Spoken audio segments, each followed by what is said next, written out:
Kumusta sa lahat, mahal na mga manonood, tinatanggap ko kayong lahat sa channel. Ang ina ng sikat na Turkish actress na si Tuğba Büyük Üstün ay na-ospital dahil sa isang sakit. Curious ang pamilya at mga mahal sa buhay ng sikat na aktor sa kanyang sitwasyon. Naganap ang insidente sa bahay ng pamilya Büyük Üstün sa Istanbul.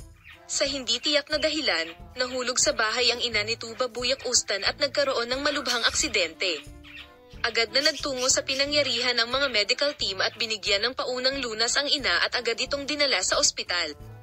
Labis na lungkot at pagkabigla ang naranasan ng sikat na aktor matapos ma-ospital ang kanyang ina. Dumagsa sa ospital ang mga kaibigan ng pamilya para makasama si Tuğba Büyük Üstün.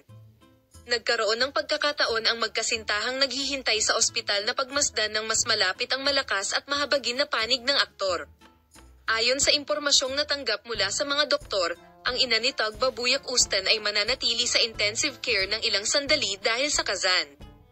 Gayunpaman, ang isang detalyadong ulat sa kanyang kondisyon sa kalusugan ay hindi pa naisapubliko. Kasunod ng insidente, nakatanggap ang pamilya ni Büyük Üstün ng mga get well messages sa social media, habang ang kanyang mga tagahanga at kaibigan sa industriya ay hindi tumigil sa pagsuporta sa kanya.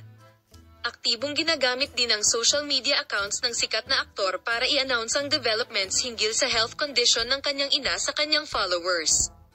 Patuloy na sinusundan ng mga mamamahayag na nagpunta sa ospital ang nangyari sa mahirap na panahong ito para sa pamilya. Gayunpaman, pinipigilan niyang gumawa ng anumang partikular na pahayag sa pamilya sa oras na ito at hinihiling na panatilihin ang pagiging kumpidensyal. Ibabahagi umano sa mga susunod na oras ang mga detalyadong impormasyon tungkol sa kalagayan ng kalusugan ng ina ni Tuğba Büyük Üstün.